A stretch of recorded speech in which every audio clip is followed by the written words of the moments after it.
হঠাৎ সিঙ্গারা খেতে মন চাইছে, আমারও খুব মন চাইছে। তাই চিন্তা করলাম যে আজকে ঘরেই সিঙ্গারা বানিয়ে ফেলি।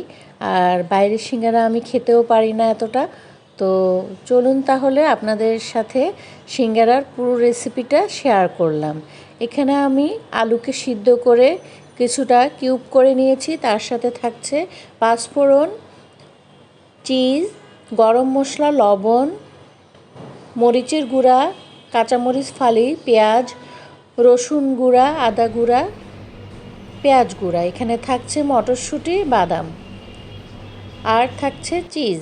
তো আমি প্রথমেই সিঙ্গারার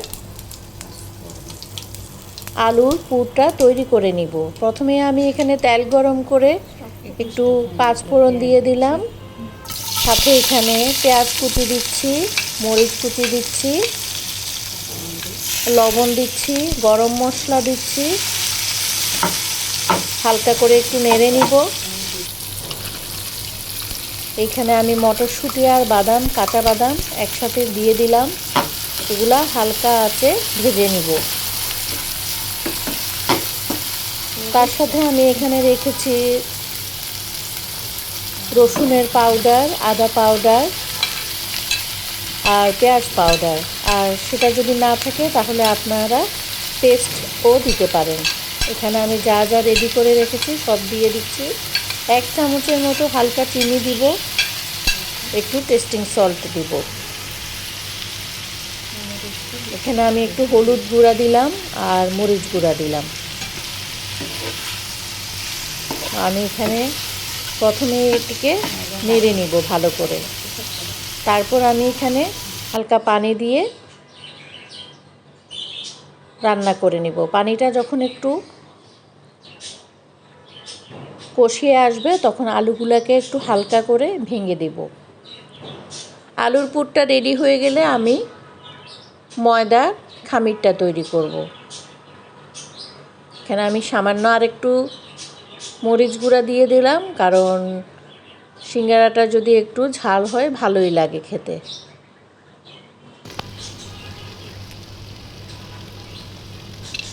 এখানে আমি সামান্য কালো জিরা দিয়ে দিলাম আর একটু মাখন দিলাম, আর চিজটা আমি একদম সবার শেষে দিয়ে দিলাম। যখন আমি চিজ দিব তখন একটু পরে উঠিয়ে ফেলতে হবে।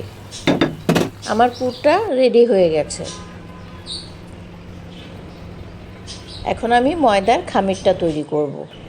তো এখানে আমি 3 কাপের মতো ময়দা নিয়েছি। 3 কাপের ময়দা নিলে আমার 24টার মতো একটু মাঝারি সাইজের সিঙ্গারা হবে। এর সাথে আমি কালো জিরা দিলাম, আধা কাপের মতো তেল দিলাম আর লবণ দিলাম।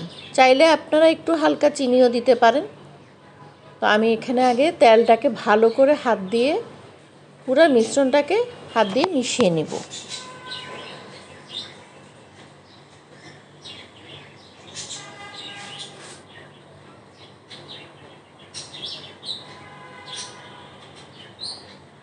দেখুন আমি মিশ্রণটাকে এভাবে করে সম্পূর্ণ তেলে মিশিয়ে নিয়েছি। এরপরে আমি অল্প অল্প করে পানি দিব, একসাথে পুরো পানি দেওয়া যাবে না।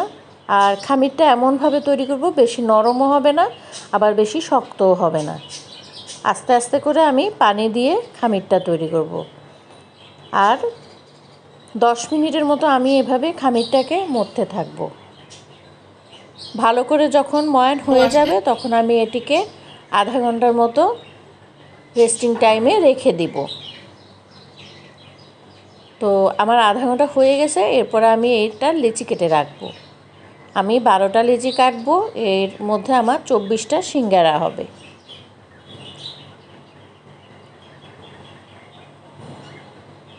এইভাবে করে আমি লিচিগুলো কেটে রাখবো। এখন আমি এই সিঙ্গারা রুটিটা একটু লম্বাভাবে বেলে নেব আর মাঝখানে একটা ভাগ করে নেব। এখন আমি একটু এই জায়গাটাতে পানি লাগাবো, তারপরে আমি যেভাবে ভাঁজ করি ঠিক সেইভাবে সিঙ্গারার ভাঁজটা হবে। পুরটা আমি দিয়ে দিচ্ছি, এরপরে এইভাবে করে ভাঁজ করে প্রত্যেকটা সিঙ্গারা আমি করে রাখবো। আমি আরেকটা দেখাচ্ছি। এইভাবে করে আমি সবগুলা সিঙ্গারা রেডি করব। এই সিঙ্গারা আপনারা চায়ের সাথে, চাটনির সাথে খেতে বেশ ভালো লাগে। আর খুবই অল্প সময়ে এই সিঙ্গারাগুলো হয়ে যায়, খুবই মচমচে, মজাদার।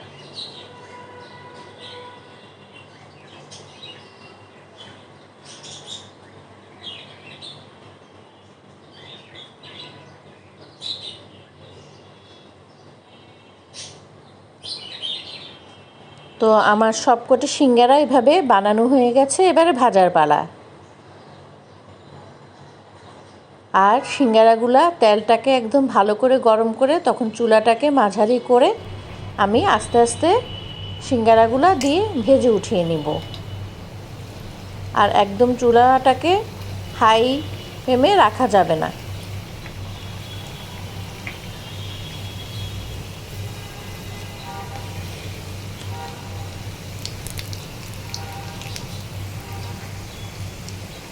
এভাবে করে আমি উল্টিয়ে দিব এক পাশ।